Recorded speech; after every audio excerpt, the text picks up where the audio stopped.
What's up, guys? Welcome to Waggle Friends English, and today we're going to talk about what is the difference between an advanced speaker and a fluent English speaker. A lot of people mistake both of these for each other. They think an advanced speaker means that person is fluent in the language, or likewise, they think a person, if you say fluent, that means that they know all the complex grammar of a language. Or they think that means that you're just a native speaker. There's a myth out there that you can never become fluent in English, that you have to be born into it somehow. And that's just simply not the case. Yeah, so today we're going to explore some of the differences between being a really good speaker of English to a fluent speaker of English. So we've got 5 different ways for you. Let's jump in.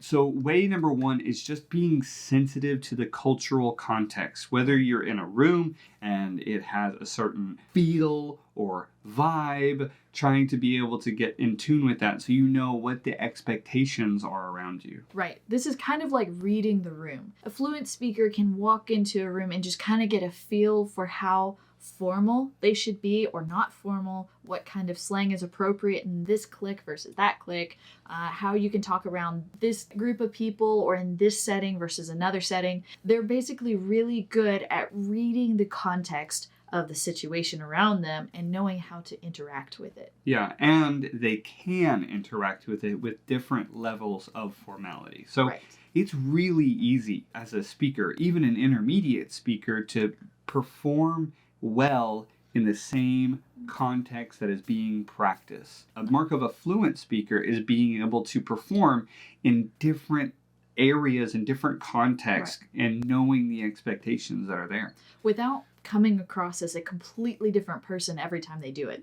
It's not like you need to have multiple personalities. It's just that you are you, but this is you at work, this is you at play, this is you doing things with your family, and it's not like you're a completely different person each time. It's just that you use different words and sentences and levels of slang to communicate in each context. Yeah, so if you're at work, you may use more work jargon, you may use work phrases, and that's a normal fluent thing. When I go to work, I use those words. When I come back home, I don't look at my son and I use my work jargon towards him because he doesn't need to know it. He doesn't need to learn it. And shaking hands with your son is not a thing either. It means you've got to have the appropriate body language. This is a difficult thing to pick up on when you don't live in America, but it's something that you can definitely work on by doing YouTube and exposing yourself to lots of conversations with Americans whenever you can, but also just paying attention to little details that you see in videos, especially videos that are not professionally done for movies,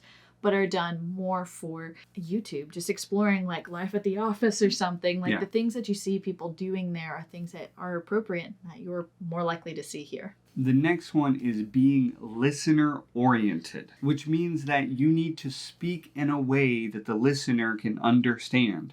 But not in a condescending way.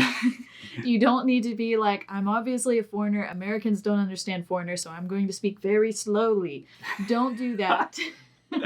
No, it's knowing that person or that room well enough that you know that this example or illustration would be more meaningful to that group of people just because you know those people, you know that person. You don't draw an analogy from math with a bunch of people that probably don't enjoy math or don't actively do it with you or have any connection to you in math. Like, if they have no connection to you in math, they could be good at math, but if there's no connection, then it wouldn't make sense for you to draw a math analogy, which is a silly example, but it's true that if we just use some work jargon or we use some things that we use to write content and we just start talking and using that as an example with our son, he's not going to understand the thing that we're talking about.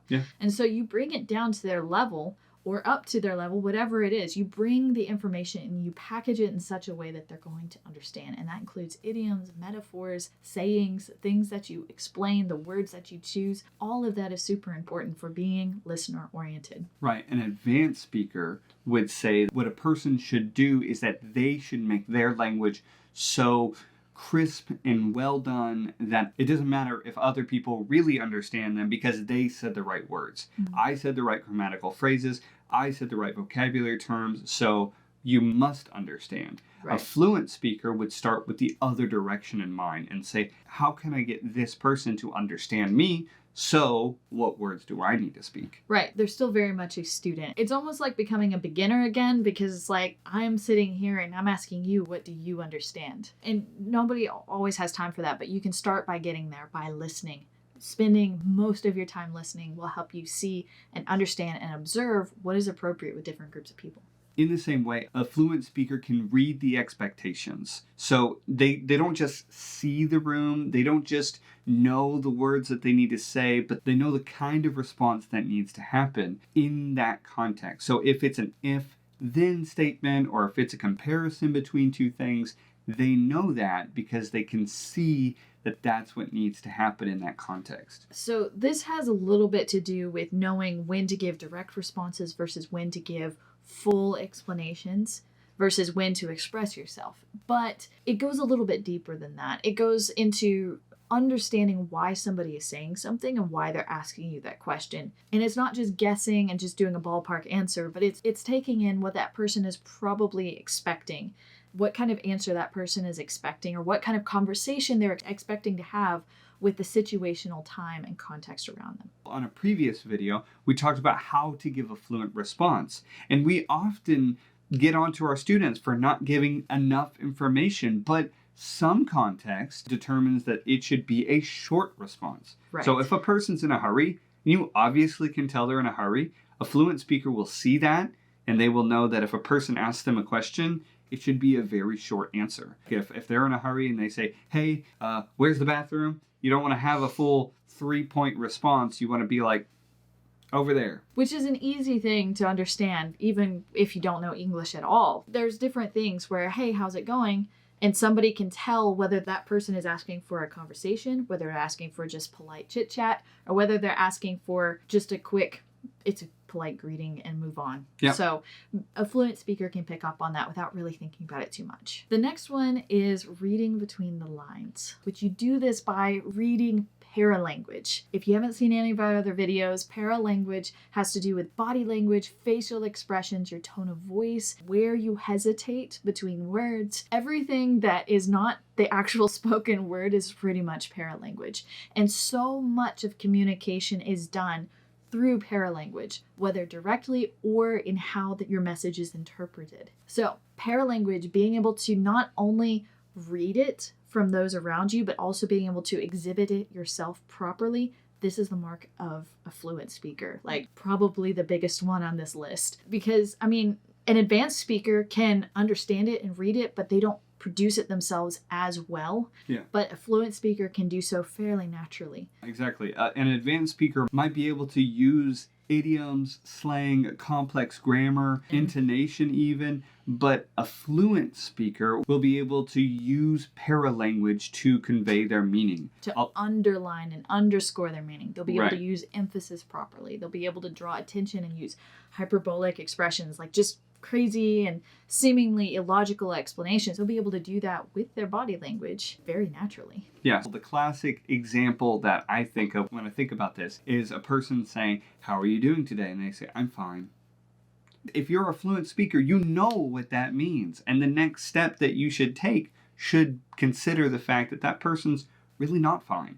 And so whether that means you follow up with, hey, no, how are you really? Or you say, whoa, this person wants to be left alone, so I'm just going to leave it at that. Very fine line between those two options. Yeah. But somebody who's a fluent speaker can pick up on that for the most part. And respond with proper paralanguage instead of saying, what's wrong? The last one is thinking like an American. Basically, a fluent speaker is a little bit different from an advanced speaker in that they don't have to really think about these idioms and slang and paralanguage in the context they're in. They don't really have to think about it as much. They don't have to wonder, how is it going to come across if I do it this way, or if I say it this way? Where an advanced speaker is still very much thinking about those pieces. Yeah. An advanced speaker has all of these pieces, but they're still working on putting it together. And a fluent speaker has the pieces and can use them together near native-like. Yeah, the idea is that there is some kind of fluency, meaning in this case, speed and accuracy between kind of like the brain, the heart, and the mouth. While an advanced speaker may only be able to know what to say and be able to produce it, that's good, but they may not be able to do it from the heart instead of from the head. So a fluent speaker can say the right idiom without actually having to think, this is an idiom. I need to make sure I say it like this or in this way. All right, guys, these are the 5 ways advanced and fluent speakers are different in language learning. If you want to take the steps this year to become a fluent English speaker, we have a program called Fluency Fast Track. Though we cannot guarantee that you are absolutely going to be fluent, we can tell you that we are actively building a membership program that is live now. You can join it now, but we are adding content every single month to help you master the concepts that you need for English fluency. Think of this as a tool bag where we are trying to give you guys and equip you with the tools that it takes to use language well and use language properly. Because that's what fluency is about, is to be able to say, I know how to operate in all these different contexts because I have all these different tools. Learning English is really difficult. It is a daunting task. Any of you guys who have been studying for years, you already know it is just a massive task that never seems to end. Our goal is to remind you of some of the textbook English and give you structured practice with spoken English grammar, how we actually speak, because you can learn textbook English, but Americans don't speak like a textbook. No. We just don't. So we're giving you this tool so that you can understand spoken grammar, but then we give you practice. We give you practice in drills. We give you practice in assignments and forums, in classes. We do that and so much more. We've got a podcast on there talking about paralanguage in general and just all these little pieces that you need in order to get to fluency. And that's really our goal, is to help you guys not just become better in English, not just to upgrade your English, but to become fluent in English so that you guys can operate in those difficult contexts of being in an office room and you don't know what to do or how to say, going to that conference and seeing people stare at you weird. That's what we want to try to fix, is English that you can use today in a natural way so that you can be able to operate, do life in those contexts in a comfortable, accurate way. Absolutely. If you guys want to know more about Fluency Fast Track, you can click the link in the description below. We'll have that link for you. You can sign up for the emails and you will receive a series of emails telling you about Fluency Fast Track, and you'll get some freebies in there too. All right, guys. Thank you so much for watching, and we'll catch you on the next one.